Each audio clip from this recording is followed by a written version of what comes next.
Ladies and gentlemen, children of all wages, welcome back to Mike Hunt. We're now catching up to the bank, and we are now fully caught up with Mike Hunt's journey. And from now on, we're probably going to do live streams anytime we do a Road to Glory mode with him. And so stay tuned for that, and please subscribe to this channel to follow all of Mike Hunt's journeys and where he goes to next. That will be through live streams now. I found that it's probably easier just to do live streams and then cut those into clips than try to make already done videos, because I don't have a lot of time for a whole lot anymore, apparently. So I'm going to do that. So stay tuned and please subscribe to this channel. That being said, please like and comment below your video game recommendations. Any game whatsoever that ever existed that I can play currently on my Xbox 360, so then you can watch me play terrible, because that is the point of this channel. It's called Sean Doesn't Play. So stay tuned in the future and subscribe. Now to the action. The second half of the season is usually where successes are made, and a few games for Mike Hunt are no exception. It was clear that too many bye weeks were scheduled this month because Baylor was rusty. The offensive line were apparently in their bye week, and Hunt was running for his life more than usual versus West Virginia, which unfortunately meant turnovers. This time he expanded his turnover horizons with fumbles. Clearly this game was going to be a defensive battle, and the big plays were going to be sparse. However, a terrible turnover on down decision led to West Virginia scoring the tying TD. In the fourth quarter, Baylor was still moving the ball even though they couldn't quite capitalize. The Bears got too complacent though, and it finally bit them. Hunt was yet again running for his life, and he took a big hit. His overworked knees probably buckled after taking one too many hits this game, and in a key moment, Mike Hunt goes down.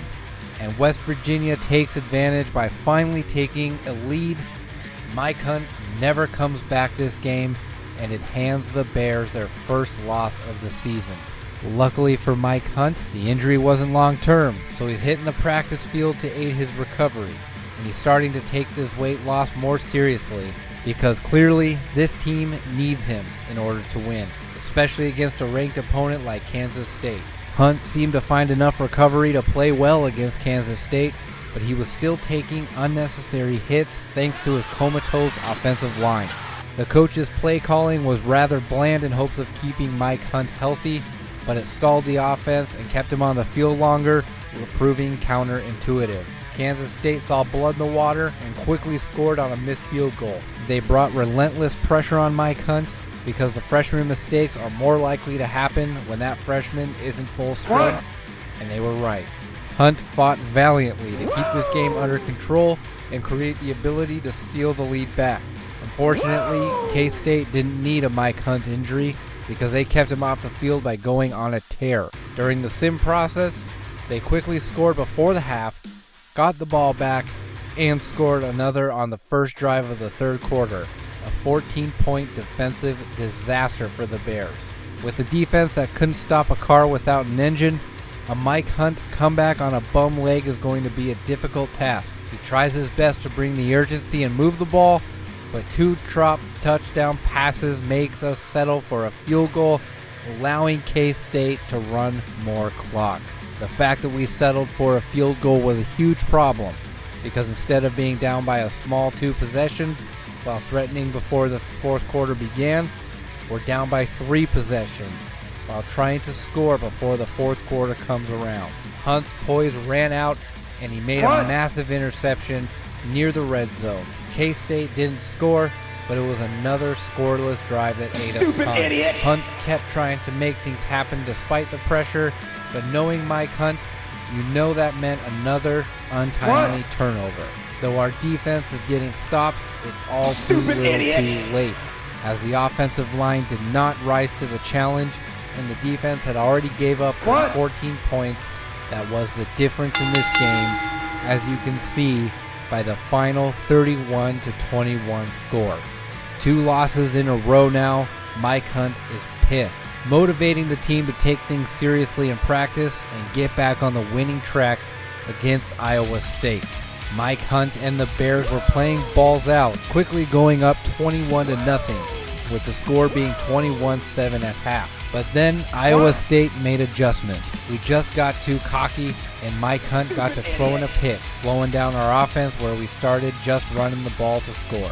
Once again, the sim bites us in the ass as they apparently went 75 yards for a touchdown to end the third quarter, taking the Cyclones within striking distance and leading a potential fourth quarter shootout to erase the lead. And that's exactly what they did, with questionable play calling and poor time management from coach, of which Mike Hunt can't audible out of or change yet. Iowa State clawed their way from a 21-point deficit, forcing overtime. Luckily, everyone on the Baylor sideline finally woke up as they quickly scored in the first overtime, and according to the sim, our defense finally woke up too, finally ending a 2-game slide from the Baylor Bears and getting them back on the winning track. The Bears certainly didn't make it easy for themselves though.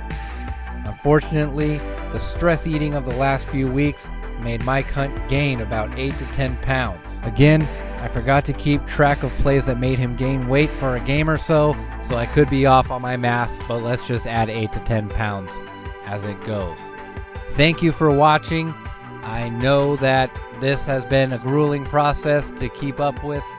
At this point, I won't be banking video footage anymore, so I'm just going to straight up live stream Mike Hunt, or I'm going to make the videos in a live stream format and then cut them up into workable videos because it's very difficult to keep up with this kind of workload. I'm trying to make the best content that I possibly can while lightening my workload as well, so that I can really focus in on providing that good content.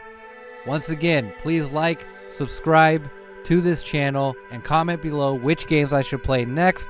Now please stay tuned for the next episode of any of the NCAA football 14 games that I might be playing next. I got more Road to Glories.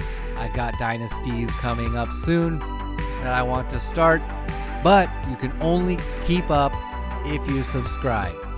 So, thanks for stopping by, and thank you for watching.